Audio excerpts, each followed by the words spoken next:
Wala ng pamilya ang sanggol na ipinanganak ng araw na yon nang matagpuan ng mag-asawa ito. Pablo, Pablo, tingnan mo. Tama ba ang nakikita ko? May sanggol sa may tabi ng basurahan? Gilalas na sabi nito. Oo, Perlita. Halika, lapitan natin. Sagot naman ni Pablo. Sus Mariosep, kawawa naman ang batang ito. Bakit naman kaya inabandona ng magulang niya? Nag-aalalang sabi ni Perlita. Ito na ata ang sagot sa atin ng nasa itaas. Matagal na nating pangarap magkaroon ng anak, Perlita. At kagwapo-gwapo ng batang ito. Ayan, mabiti pa. Nakita mo? Masayang sabi ni Pablo. Ay, oo nga, Pablo. Narinig din ng Panginoon ang hiling natin. O siya, halika. Halika na, baby. Bubuhati na kita. Gutom ka na siguro, ano? Ayaan mo. Andito na kami ng papa mo. Masayang bati ni Perlita sa lalaking sanggol na noon ay buhat niya. Ilang dekada na halos nagsasamang mag-asawa, ngunit hindi sila magkaroon ng anak. Bagay na kulang sa kanilang pagsasama upang maging isang buong pamilya na sila. Kaya nang matagpuan nila ang bata, malapit sa basurahan, ay sobrang saya ng mag-asawa. Walang paglagyan ng kaligayahan na kanilang nararamdaman. Nang makauwi na nga sa bahay, O Pablo, bumili ka na muna ng gatas para kay baby. At paliliguan ko na muna siya para mabango ang batang iyan, ano? Ani Perlita. Sige mahal ko, aalis na muna ako. Paalam naman ni Pablo. Masayang nilinisan ni Perlita ang sanggol na noon ay panay ang pagngiti sa kanya. Aba, ang saya-saya naman ng batang iyan na. Ano, nagustuhan mo bang maligo? Masarap ba anak ko? Paglalaro pa ni Perlita habang pinaliliguan ito. Maya-maya naman ay dumating na si Pablo, dala-dala ang gatas sa tubig na binili niya. Mahal, andito na ako. Nasaan si baby? Tanong agad nito. Eto na sa kwarto natin, mahal. Nakatulog na nga. Napakabait naman ng batang iyan. Hindi umiiyak ng pinaliguan. At inigawa ko lamang sa kama ay nakatulog na. Sagot nito. Aba, oo nga ah. Ano kaya ipapangalan natin sa kanya, Perlita? Tanong ni Pablo. Ano kaya kung Christian? O kaya Bernard? Ani Perlita. Maganda nga ang Christian. Yun na lang, mahal. Pagsang-ayon ni Pablo. O sige, mahal. Christian ang tatawag natin sa kanya. Di ba may kakilala ka sa munisipyo? Lakarin mo naman, mahal, ang birth certificate ni Christian para magkaroon na tayo ng kopya at makapagpabinyag din tayo sa lalong madaling panahon. Paliwanag ni Perlita. Oo, mahal. Pupuntahan ko ang kumpare natin doon para agad-agad maayos ang birth certificate ng anak natin. Sagot nito. Mabilis naman na lumipas ang araw at linggo, ay naiparehistro na nila ang batang pinangalan nilang Christian at kaagad na pinabinyagan. May katandaan ng mag-asawa, ngunit hindi nila alintana iyon para masuportahan ang pangangailangan ng anak nila. Malaki-laki rin naman ang ipon nila, kaya walang naging problema. Lumipas pa ang mga taon at nag-aaral na ng elementarya si Christian. Nay, ang sarap naman po ng luto nyo. Salamat po sa pagkain ngayong umaga. Masayang wika ni Christian. Oo naman anak, para maganang-magana ka kapag pumapasok. O siya, kain na at lalamig pa. Ani Perlita. Opo, Nay. O Tay, kain na po tayo. Ayan po, nagprito din si nanay ng paborito niyong daing at may suka pa din po. Alok ni Christian sa kanyang tatay. Oo anak, salamat. Nakangiting sagot ni Pablo. Nay, Tay, pag uwi ko po mamaya, maraming stars ulit ako. Gagalingan ko po. Ani Christian. Aba, oo. Sige anak, galingan mo ah. Proud na proud kami sa iyo ng nanay mo, anak. Kaya go lang ng go. Masayang sabi ni Pablo. Matalino at bibong-bibong bata si Christian at talagang napakamasiyahin. Kahit palaging napapasaya ang dalawang matanda. Malaki na ang anak natin, Pablo. Nakakatuwa at hindi sakitin. Ani Perlita. Oo nga, mahal ko. At sa susunod, mag-high school na ang anak natin. Grabe, ang bilis ng panahon ani Pablo. Oo nga, mahal ko. Ganun talaga. At least, naranasan natin ang maging magulang. Masaya ako dahil sa atin napunta ang batang yan. Ani Perlita. Nagyakap pa ng mag-asawa habang tinatanaw ang anak ni si Christian. Mabilis pang lumipas ang mga taon at nasa kolehiyo na ang batang si Christian. Habang nag-aayos papasok sa paaralan si Christian, ay napansin niyang nahihirapan ng kanyang mga magulang sa pagtayo. Panay din ang pag-ubo ng nanay Perlita niya. Nay, Tay, okay lang po ba kayo? Gusto niyo, hindi na muna po ako papasok sa paaralan. Aalagaan ko na muna po kayo. Nag-aalalang sabi ni Christian. Anak, okay lang kami. Sige na, pumasok ka na at baka malate ka pa.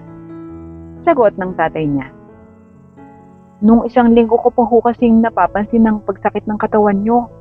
Ganon din po ang pag-ubo niyo. Magpatingin na kaya muna tayo sa center para masiguradong wala kayong iba pang sakit. Tanong ni Christian. O sige anak, bukas na lang. Kung may bakante kang oras, samahan mo kami ng nanay mo. Sagot ni Pablo. Sige po bukas, bago ako pumasok. 10:00 pa naman po yung pasok ko bukas. Saad ni Christian. O siya, lumakad ka na anak, para pumasok ka na. Ani Perlita. Nagluto na po ako ng almusal nyo. Nasa lamesa po. Maya-maya, kumain na po kayo ni tatay. Ani Christian. Sige anak, salamat ha. Ani Pablo. Pumasok naman si Christian na hindi mapakali pagdating sa eskwelahan. Mahal na mahal niya ang mga ito at lahat ay gagawin niya para maalagaan ng mabuti ang kanyang mga magulang. Umattend lamang ng 2 major subjects si Christian at kaagad na umuwi sa bahay dahil talagang hindi siya mapakali sa eskwelahan.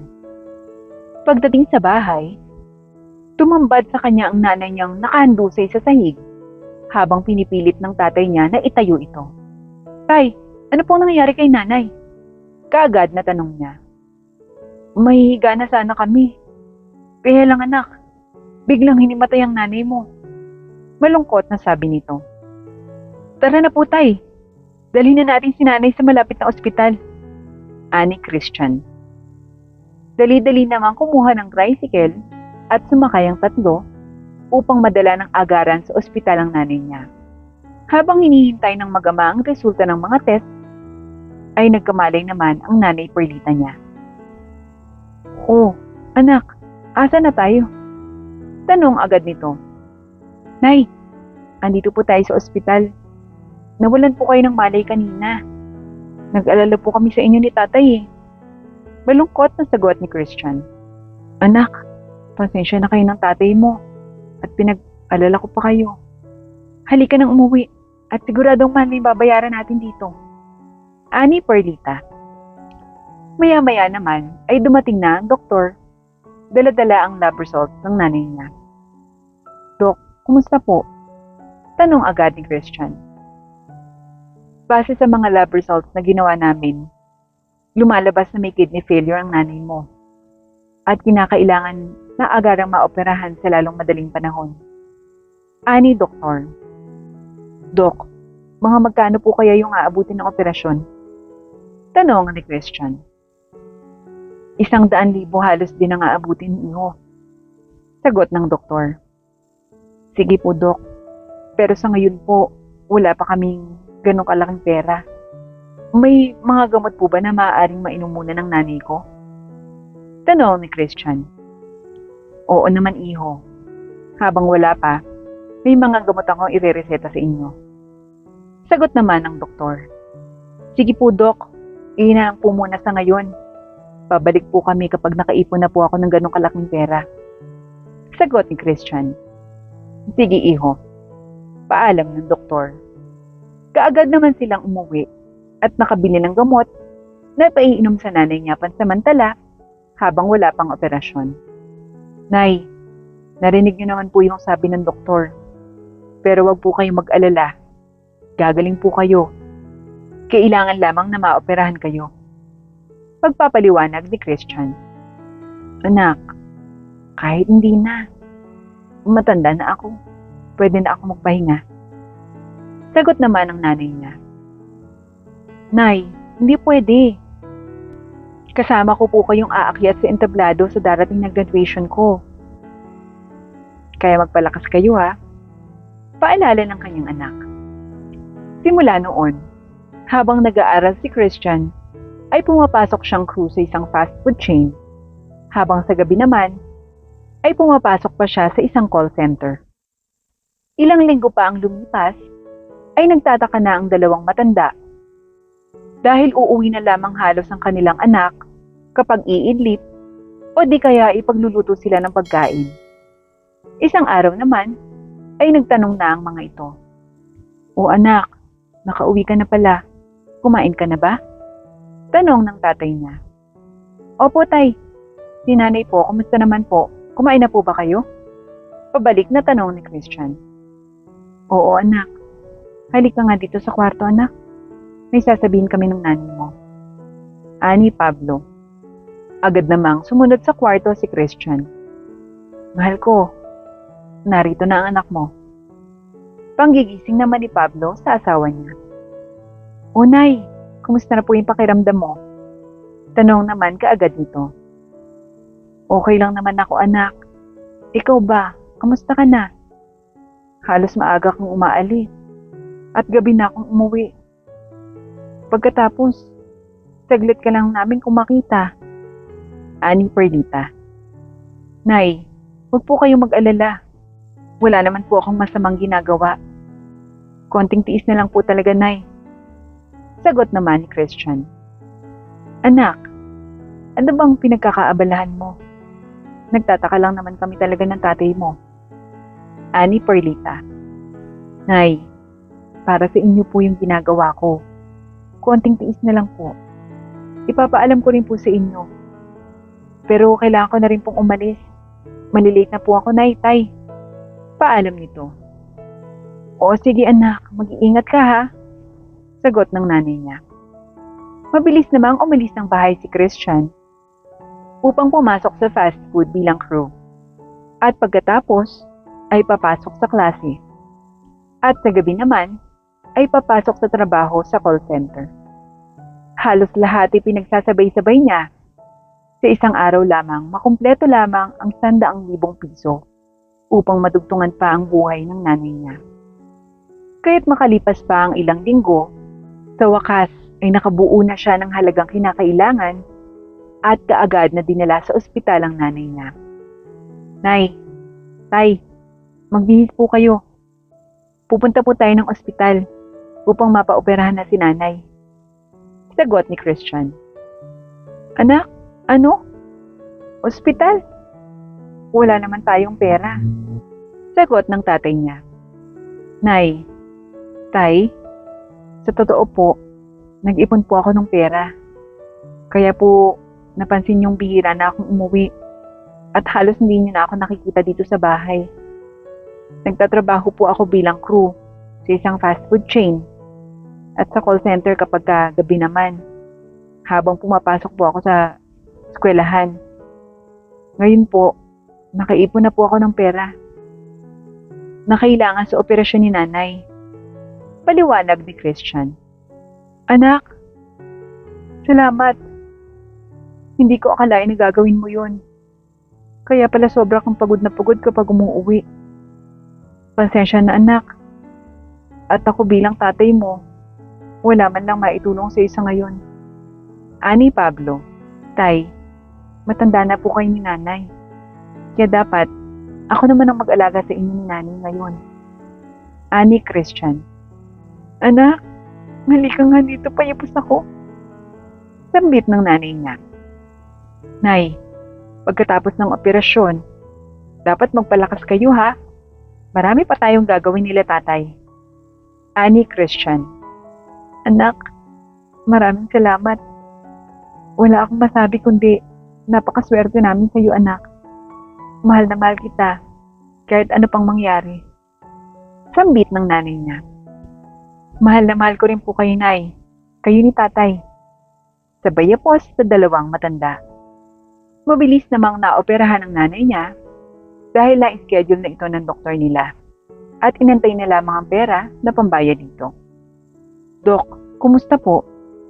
Tanong agad ni Christian paglabas ng doktor. Successful ang operation. Ililipat na po namin si ma'am sa recovery room. Huwag po kayo mag-alala. Sagot ng doktor. Yes. Maraming salamat po, Diyos ko. Salamat po, Dok. Salamat po ng marami. Sagot ni Christian. Napayapos naman si Christian sa kanyang tatay dahil sa magandang balita. Naku anak, maraming salamat talaga sa pag-iipon mo. At maraming salamat sa Panginoon, hindi niya tayo pinabayaan. Ani Pablo. Opo tay, magsasama pa tayo nila nanay ng matagal. Masaya ang sabi nito. Kaagad naman silang nagtungo sa recovery room at inantay na magkamalay ang kanyang nanay. Maya-maya pa ay nagkamalay na ito. Unay, kumusta po? Tanong ni Christian. Eto, nagugutom ako anak. Para akong sumabak sa gyera. Pabirong sagot nito. Aba, mabuti naman po, Nay. Magpagaling po kayo ha, para marami pa po tayong gagawin nila tatay. Ani Christian. Oo anak, huwag kang mag-alala. Namiss ko kayo ng tatay mo. Halika nga at payakap. Sagot ni Perlita. Nagyakapan ng pamilya at masayang masaya sila. Isang linggo pa ang lumipas at nailabas na ng ospital si Perlita. O Nay, dito muna po kayo sa hardin ha. Magluluto lang po ako ng pagkain natin. At dapat, masustansya po. Kaya gulay po at isda ang ulamin natin. Masaya ang sabi ni Christian. Opo, kayo pong bahala. Pabirong sagot ng nanay niya. Siya, dito na ako, Nay-tay, dyan muna kayo. Paalam ni Christian. Masayang pinagsilbihan ni Christian ang dalawang matanda na nagpalaki sa kanya. Nalaman na rin kasi niya na hindi siya tunay na anak ng mga ito. Ngunit minahal siya at tinrato bilang tunay na anak. Kung kaya't puro pasasalamat ang ginawa niya sa dalawa. Mahal na mahal niya ang mga ito, kaya't gagawin niya ang lahat para sa kanila.